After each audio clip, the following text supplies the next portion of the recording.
Hi, Julie Jules Cruise Companion. Today I'm going to go over wayfinding again because it doesn't matter which cruise ship that you're on, a Disney, a Carnival, an NCL, there is always something to learn on every new ship that you're on. Are there some little hidden gems in plain sight that you may have missed? Is there an easy way to find your way around a ship without having to think about it every single time?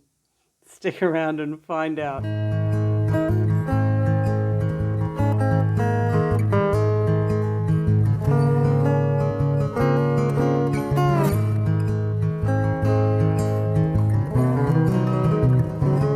Regardless of which cruise line that you're on, whether it's Norwegian or whether it's Disney, it's really important to know which way the boat is facing, the bow of the boat, and which way is the back of the boat or the aft of the boat.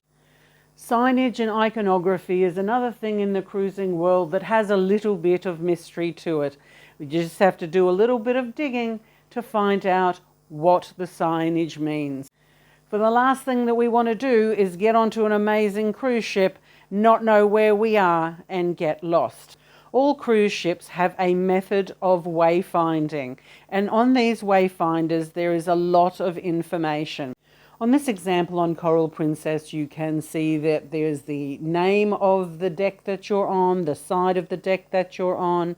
It has a cutaway schematic of the boat and what is located on each of the decks, and then a more in-depth description on what is on the deck that you are on. The little red dot, thank you, tells you you are here. There can be smaller signs, for example near lifts, that gives you the list of all of the decks and all of the public spaces that are on each of the decks. Other signage can give you a hint to which is the front, forward, or the bow, or to the aft, the back of the boat. None of these examples demonstrate midship because you'd have an expectation that you're in the middle between the front and the back, so it doesn't have to explicitly say midship. There are some basic principles to wayfinding, but of course there's always exceptions to the rule. So if you are looking on the left side of the boat, 4 letters in left, 4 letters in the word port, P-O-R-T. So on the port side or the left side, you have the even numbered cabins, staterooms, even, 4 letters. Where on the right side of the boat, right has 5 letters, is the starboard side. It has 9 letters, a longer word, but also an odd numbered word. So the odd staterooms, odd, only 3 letters, is onto the right-hand side of the ship. Another way that I use to get around a boat is to look at the exit signs, because the exit sign has an arrow on it telling you the direction in which the general public should move. It's of an emergency, where if it was an emergency and you had to go through a crew area, it would say emergency exit. Gone are the days that we have to gather at our muster station before the boat can leave the shore, but we do have some memories, us old-time cruisers. Another way of knowing where you are is to look at the door decorations on your cruise ship. What I have done in the past is I have taken magnets so that my door would stand out in a corridor, and it wasn't uncommon for people to have a bit of a fun game of rearranging my magnets. Even by the end of a cruise, I think I lost quite a few magnets over several cruises. And of course there's always an exception to the rule, and today it's Disney, where the fish are on the left-hand side of the boat, fish being the shorter letter and left being the shorter. Then seahorses is the longer word, so they're on the starboard side, but they both point to the back, the aft of the boat.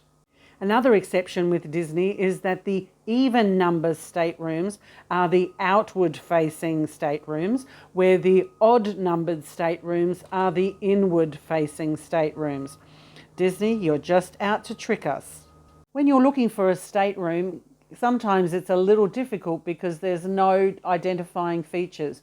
Where this is Carnival Splendor, a Joe Farkas interior designed ship, and it has these decals that are reminiscent of the whimsical 1920s, 1930s with the White Star Line images. Where other cruise ships such as Coral Princess, There is very few landmarks, very few, maybe you link to the painting that's opposite to your stateroom door, for example, where most stateroom decks look very similar, and it's not uncommon to get lost.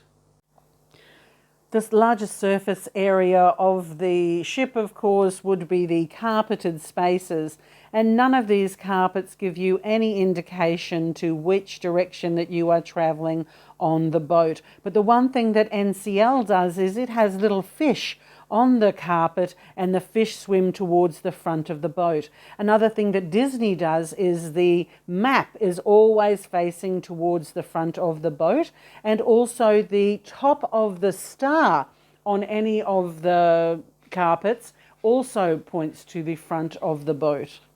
Another way to stay orientated is some cruise lines change the mat in the lift, for example, to the day of the week. This is especially helpful on those longer cruises, 21, 23, 28 days, when sometimes you can just lose track of time. Other absolutely fabulous ways of orientating yourself to the ship is to find the adults only area, sometimes called the sanctuary. These are available on most cruise ships. You just have to know where to look. I hope you've found some little gems in there, some little ways to stop you getting lost on a cruise ship. But then again, being lost on a cruise ship would be a fairly amazing place to get lost. This is Julie Jules Cruise Companion saying, stay safe everybody, and happy travels.